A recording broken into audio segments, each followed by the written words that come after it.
तो चलिए बिना किसी देरी के सीधे आज के इस एक्सप्लेनर में डाइव इन करते हैं। आज हम 1990 के दशक की एक ऐसी घटना का गहराई से विश्लेषण करने वाले हैं जो सच कहूं तो रोंगटे खड़े कर देने वाली है। शुरुआत में जब आप इसे सुनेंगे ना तो लगेगा कि ये कोई टिपिकल भूतिया कहानी है। एक सुनसान घर, कुछ अनजानी परछाइयां और रात का वो खूब अंधेरा। लेकिन जैसे जैसे हम इस कहानी की परतें खोलेंगे आपको समझ आएगा कि असल खौफ किसी भूत प्रेत का नहीं था, बल्कि इंसानी धोखे और लालच का था, जो किसी भी भूत से कहीं ज्यादा डरावना होता है। इस मामले को सालों तक दबाकर रखा गया था। आज हम उस खौफनाक रात के एक एक पल को डीकोड करेंगे, जहां से ये पूरा खेल शुरू हुआ था। शायद आप इसे नहीं देख सकते बॉस, लेकिन मैं देख सकता हूँ। वो ठीक आपके पीछे खड़ा है। उफ, जरा इमेजिन कीजिए इस सिचुएशन को। घने अंधेरे में जब आपका अपना कोई कांपते हुए आपसे ये बात कहे और पीछे मुड़ने पर आपको कुछ ना दिखे, किसी की भी रूह कांप जाएगी, राइट? ये बात राजू नाम के एक केयरटेकर ने अपने मालिक से कही थी, वो भी तब जब वो डल के मारे एक तबेले में दुबका हुआ बैठा था। इस एक लाइन ने ना इस पूरी घटना में एक ऐसा खौफ भर दिया था कि कोई भी सिहर उठे। लेकिन सवाल ये है कि बात यहाँ तक पहुंची कैसे। इसके लिए थोड़ा पीछे चलते हैं और इस कहानी का बैकग्राउंड समझते हैं। तो बात है 1990s के दशक की। लोकेशन हरियाणा। सोनीपत और पानीपत के बीच बसा एक बेहद सुनसान और अलग थलग फार्म हाउस। मतलब ये जगह इतनी वीरान थी कि आसपास मीलों तक कोई इंसान या मदद नहीं मिल सकती थी। आपने नोटिस किया होगा, ऐसी सुनसान जगहें अक्सर कहानियों में ना एक अजीब सा डर और अकेलापन लाती हैं। और यहाँ भी यही अकेलापन और खामोशी आगे चलकर एक बहुत बड़े खतरे की वजह बनने वाली थी। अब इस रात को अच्छे से समझने के लिए हमें इसके दो मेन किरदारों को जानना होगा। एक तरफ थे राघव मलिक। ये दिल्ली के एक बहुत अमीर और नामी बिजनेसमैन थे। करोड़ों की प्रॉपर्टी, रुतबा, और वो इस फार्म हाउस में बस कभी कभार अपनी छुट्टियां मनाने आते थे। दूसरी तरफ था राजू। राजू पिछले 10 सालों से इस फार्म हाउस का केयरटेकर था। मतलब 20 साल की उम्र से वो राघव के लिए काम कर रहा था और अब करीब 30 का हो चुका था। राघव को राजू पर अंधा भरोसा था, बिल्कुल आंख मूंद कर विश्वास करते थे वो उस पर। और ये जो 10 साल की वफादारी का रिश्ता है ना, इसे याद रखिएगा, क्योंकि यही इस पूरी कहानी की सबसे बड़ी नींव है। तो खौफ की शुरुआत होती कैसे है? एक दिन राघव ने राजू को फोन करके बताया कि सुनो, बिजली विभाग से अलर्ट आया है, आज रात 9 बजे से सुबह 3 बजे तक पूरी तरह ब्लैकआउट रहेगा। अब राजू शहर से कुछ इमरजेंसी लाइट और सामान लेकर लौट रहा था। तभी उसे अजीब सा फील होने लगा, जैसे फार्म हाउस के आसपास कोई साया मंडरा रहा हो। रात हुई और अचानक से बिजली चली गई। राजू ने जैसे ही अपनी इमरजेंसी लाइट ऑन की तो आप यकीन नहीं करेंगे, उस हल्की सी रोशनी में उसने अपने ठीक बगल में एक बिना सिर वाली डरावनी औरत को खड़ा देखा। लिटरली बिना सिर वाली। इस भयानक सीन को देखकर राजू की सिटी पिट्टी गुम हो गई और वो भागकर सीधा तबेले में छिप गया। पूरी रात वो वहीं कांपता रहा। जब राघव फार्म हाउस पहुंचा तो उसने राजू को उसी खौफजदा हालत में पाया। खैर, राजू को तबेले में ही छोड़कर राघव खुद आराम करने के लिए घर के अंदर चला गया। और बस यहीं से शुरू होती है राघव की खुद की वो खौफनाक रात। टाइमलाइन पर ध्यान दीजिएगा। ठीक रात 9 बजे चेतावनी के हिसाब से लाइट चली गई।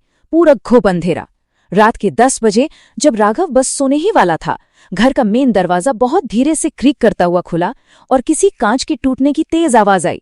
राघव, जिसे पहले से ही हार्ट की प्रॉब्लम थी, डरते डरते बाहर निकला, लेकिन वहां कोई नहीं था। फिर रात 1 बजे उस सन्नाटे और अंधेरे में किसी के हंसने की भयानक आवाजें गूंजने लगीं। राघव ने पूरी तरह घबराकर अपनी कार से भागने की कोशिश की, लेकिन बदकिस्मती देखिए, चाबी बेडरूम में ही छूट गई थी। और फिर आता है रात का 2:50। जब वो हिम्मत जुटाकर घर के अंदर वापस गया तो किचन में एक परछाई ने पलटकर उसकी तरफ देखा और राघव इस खौफ को बर्दाश्त नहीं कर पाया और घबराहट में वहीं बेहोश होकर गिर पड़ा। अब यहाँ हम 1 सेकंड के लिए रुकते हैं। ये कहानी का वो टर्निंग पॉइंट है जो आपको सोचने पर मजबूर कर देगा। राघव जमीन पर बेहोश पड़ा है। अब तक जो कुछ भी हुआ, वो बिना सिर वाली औरत, वो डरावनी हंसी, शीशे का टूटना, क्या ये सच में किसी भूत प्रेत का साया था या फिर इस अंधेरे में कुछ और ही गेम चल रहा था जो किसी भी भूत से लाख गुना ज्यादा खतरनाक था? सोचिए जरा, क्योंकि अब जो सच सामने आने वाला है वो इस पूरी कहानी को पलट के रख देगा। तो होता क्या है, जब राघव को धीरे धीरे होश आता है तो उसकी नजर दीवार घड़ी पर जाती है। रात के 2:50 बज रहे थे। अचानक उसे उस घने अंधेरे में किसी के फुसफुसाकर फोन पर बात करने की आवाज आती है। कोई कह रहा था, मैडम, मैं उन्हें सिर्फ बेहोश ही कर पाया, हार्ट अटैक नहीं आया। अगर आप कहो तो क्या मैं इन्हें यहीं पास वाले खेत में दफना दूं? शौक लगा ना? ये आवाज किसी भूत की नहीं थी, ये आवाज थी उसी राजू की।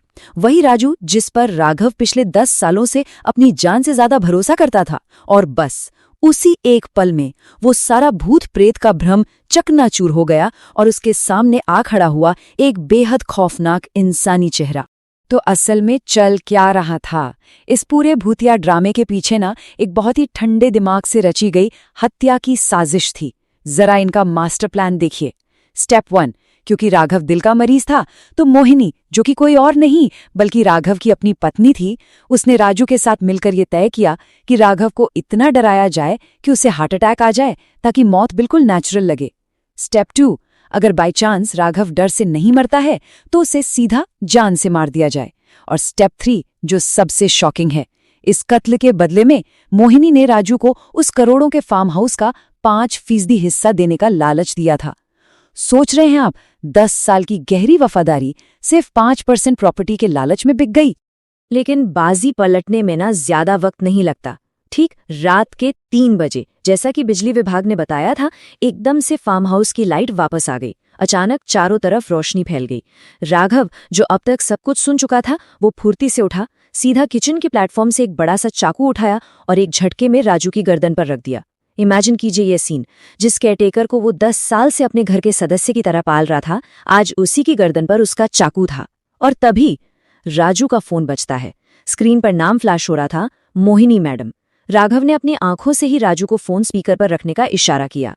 फोन उठते ही मोहिनी की आवाज आई, मार दिया ना उसे?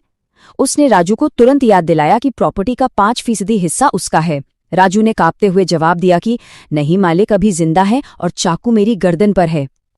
अब यहां देखिए इंसानी फितरत।